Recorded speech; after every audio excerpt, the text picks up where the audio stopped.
दोस्तों, ये कहानी है नेहा नाम की एक लड़की की। नेहा अभी अभी अपने गांव से शहर में आई थी और वो शहर में एक कंपनी में काम किया करती थी। पर उसके पास रहने के लिए कोई भी घर नहीं था। वो एक घर ढूंढ रही थी किराए पर। वो अभी तो अपने कुछ सहेलियों के साथ रेंट पर रह लिया करती थी, पर उसे एक प्राइवेट रूम चाहिए था सिर्फ और सिर्फ अपने लिए। तो वो एक घर की तलाश कर रही थी।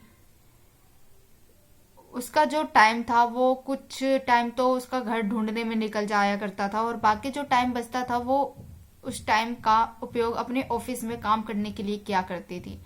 तो एक दिन जो नेहा है वो ऑफिस में काम कर रही होती है, तो तभी उस वक्त उसे टाइम का पता नहीं चलता है। उस वक्त रात काफी हो जाती है।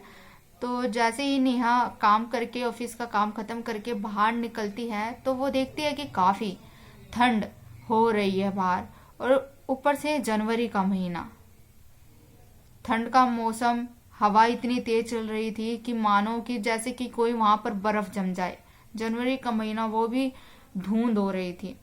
तो नेहा मतलब काफी डरी हुई थी, क्योंकि नेहा के साथ कोई भी नहीं था कि नेहा के साथ कोई मतलब साथ में हो कि वो अपने घर पर आराम से जा सके। नेहा तो डर तो रही थी, लेकिन नेहा के अंदर वो डर था मौसम को देखते हुए। मौसम काफी ज्यादा खराब था, ठंड हवा चल रही थी, ऊपर से कोई वहां पर साधन नहीं दिख रहे थे, कोई इंसान नहीं दिख रहा था। तो ऑफिस में से जैसे ही वो बाहर निकलती है तो वो घर की तरफ जाने लगती है। अभी तो जो नेहा थी वो पैदल पैदल जा रही थी कि कोई उसे साधन नजर आ जाए जिससे कि वो उस साधन में बैठकर अपने घर चली जाए। तभी नेहा को एक ऑटो वाला नजर आता है। नेहा उस ऑटो वालों को रुकवाती है और उस ऑटो में बैठ जाती है। ऑटो वाला जो होता है वो ऑटो स्टार्ट कर देता है, और नेहा के मन में डर भी था कि शायद उसके साथ कुछ गलत ना हो जाए, क्योंकि उस वक्त उस रोड में कोई भी नहीं था, एक नेहा ही थी और वो ऑटो वाला जो ऑटो चला रहा था। नेहा भी अंदर ही अंदर डरी हुई थी, पर नेहा हिम्मत बांधती है और फिर जैसे तैसे करके नेहा अपने घर पर पहुंचती है। वो भी वहां पर जहां पर वो अपनी सहेलियों के साथ रहा करती थी। वहां पर ऑटो वाले को पैसे देती है और फिर घर के अंदर आ जाती है।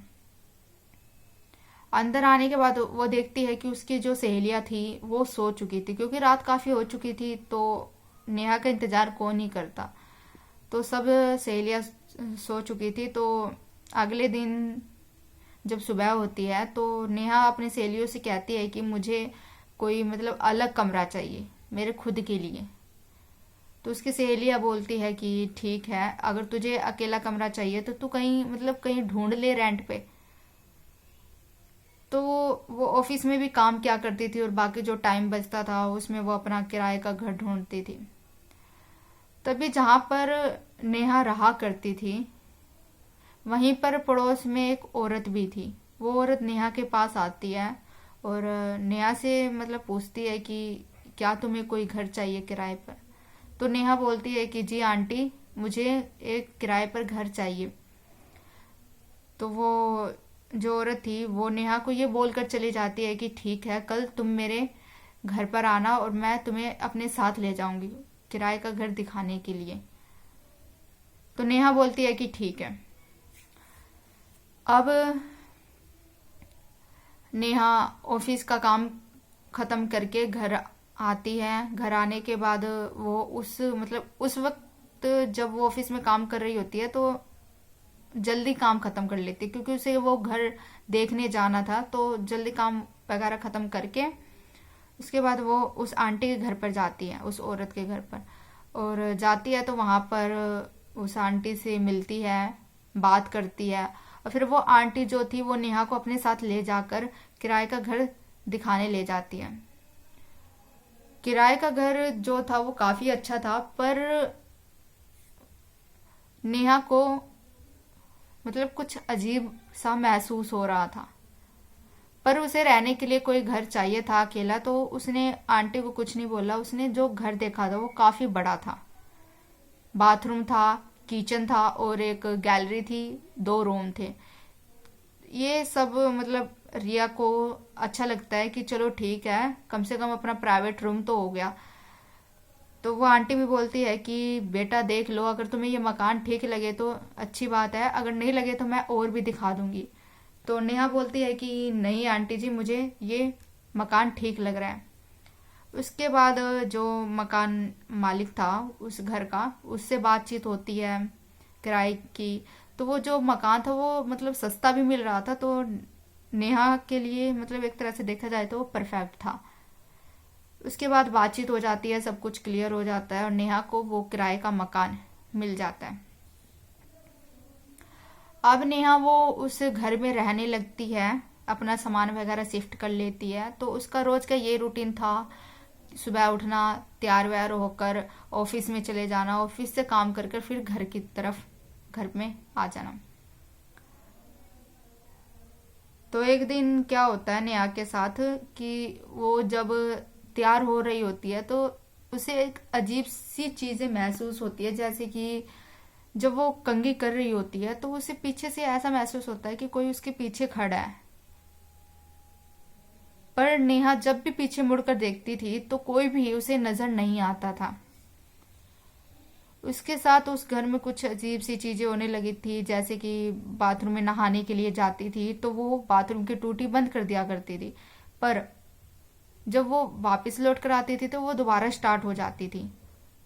और ये उसने सोचा कि वो मकान मालिक से बात करेगी कि आखिर ऐसा क्यों हो रहा है। वो ज्यादा मतलब ध्यान नहीं देती है। पर एक दिन उसके साथ कुछ बहुत ही ज्यादा अजीब सा डरावना सी चीजें होने लगती है। जब नेहा सोई रहती है तो अचानक से उसे ऐसा महसूस होता है कि उसके बगल में कोई बैठा है। वो एकदम से अपनी आंखें खोलती है और देखती है तो उसके पास कोई भी नहीं बैठा था। उस रात को वो काफी डर जाती है। तो अब अगले दिन नेहा जो थी वो तैयार होती है और ऑफिस के लिए निकल जाती है।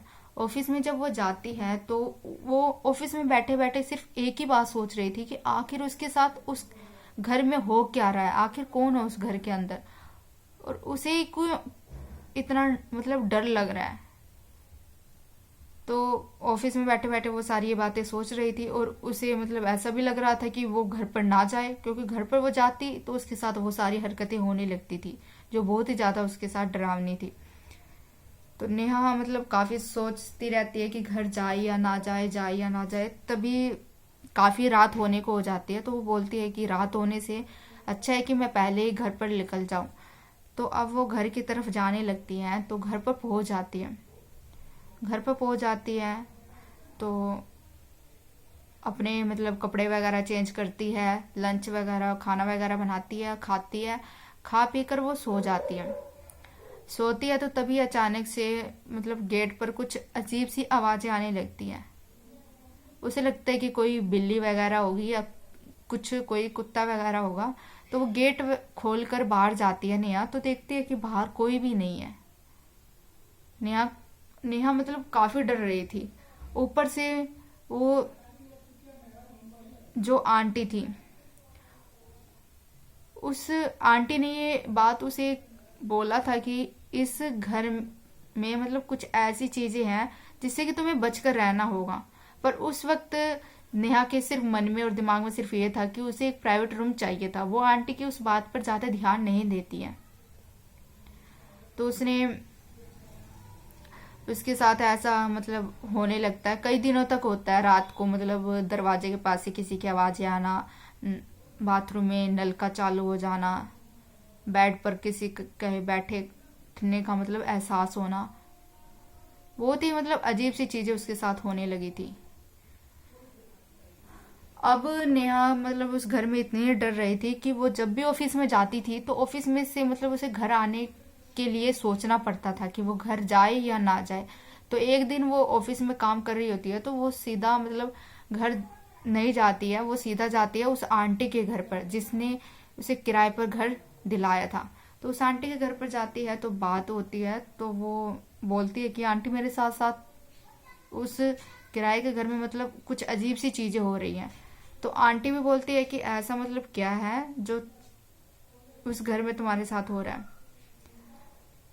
फिर वो बताती है कि मेरे साथ ऐसी ऐसी चीजें हो रही है। तो आंटी भी मतलब बोलती है कि मैंने तुम्हें मना करा था कि मतलब उस घर में मतलब कुछ ऐसी चीजें हैं जिससे कि तुम्हें बचकर रहना होगा।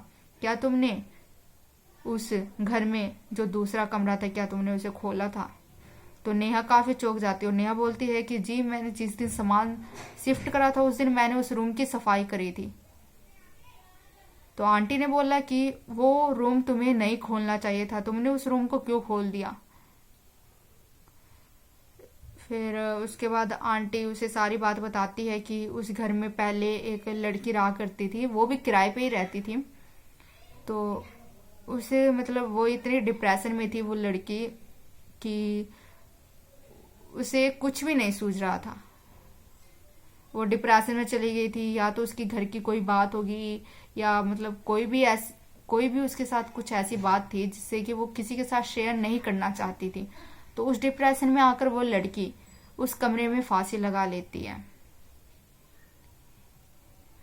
अब जो नेहा थी वो काफी डर चुकी थी। नेहा के पैरों के नीचे से जमीन खिसक गई थी, क्योंकि नेहा ने कभी ऐसा नहीं सोचा था कि जो उसे किराए पर घर मिल रहा है वो इतना खतरनाक भी हो सकता है उसके लिए।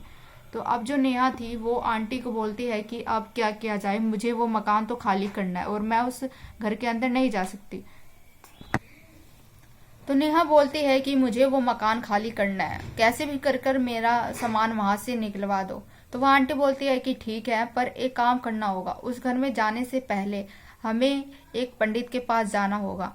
तो नेहा बोलती है कि ठीक है, हम पंडित के पास चलते हैं। उस वक्त वो पंडित के पास चले जाते हैं और पंडित से बातचीत करने के बाद पंडित बोलता है कि हमें उस घर के अंदर हवन करना चाहिए। अब वो सभी तैयारी करने लगते हैं हवन की। उस घर में वो आंटी भी थी और नेहा भी थी, दोनों के दोनों साथ में हवन की तैयारी करते हैं। और वहां पर हवन वगैरह जब होने लगती है तो बीच में मतलब ऐसी चीजें होती है जो कि रुकावट पैदा करने लगती है हवन में, कि जिससे कि वो हवन रुक जाए और वो हवन पूरा ना हो पाए। पर फिर भी ना चाहते हुए भी उस जो वो लड़की की आत्मा थी, ना चाहते हुए भी उस हवन को वो रोक नहीं पाती है और आखिरी में वो हवन पूरी हो जाती है। वो जो आंटी थी और नेहा थी दोनों मिलकर उस हवन को खत्म करते हैं। पूजा वगैरह करने के बाद उस घर में गंगा जल का छिड़काव किया जाता है। गंगा जल का जब छिड़काव किया जाता है तो मतलब कोने कोने से मतलब ऐसी चीजें अजीब सी आ रही थी, आवाजें आ रही थी जब छिड़काव की जा रही थी, जैसे कि कोई चीज बहुत जोर से चिल्ला रही हो और वो मतलब ऐसा कह रही हो कि मेरे साथ ऐसा मत करो। तो गंगा जल हर रूम में छिड़का जाता है, बाहर बरामदे में, गैलरी में, हर जगह। उसके बाद पूजा वगैरह करने के बाद सब कुछ मतलब मानो जैसे कि बिल्कुल शांत हो चुका हो, बिल्कुल शांत हो चुका था सब कुछ। नेहा को भी अब काफी रिलैक्स महसूस हो रहा था। उसे ऐसा लग रहा था जैसे कि उसके सर से मतलब मानो कि क्या उतर गया हो। उस वक्त उसे उस घर में पॉजिटिव चीजें, पॉजिटिव एनर्जी महसूस होने लगी थी। तो मतलब अब नेहा चाहती थी कि चाहे मतलब कुछ हो जाए, लेकिन वो उस घर में अभी भी नहीं रहना चाहती थी क्योंकि उसके अंदर डर बैठ चुका था। तो वो आंटी से बात करती है और आंटी से बात वगैरह करने के बाद वो उस मकान को खाली कर देती है। और फिर आज भी जब उसे कोई मकान चाहिए होता है तो वो सबसे पहले अपने आसपास के जो लोग होते हैं उनसे उस मकान के बारे में पूछती है अच्छे से, मतलब इन्फॉर्मेशन निकालती है कि ये मकान मतलब सही है या नहीं है, उससे पहले कौन रहता था उस घर में, कौन नहीं रहता था। सारी इन्फॉर्मेशन निकालने के बाद ही वो कोई किराए पर घर लेती है। तो दोस्तों ये थी नेहा की एक स्टोरी। तो आप लोगों को कैसी लगी आज की स्टोरी? अच्छी लगी हो तो कमेंट में ज़रूर बताना।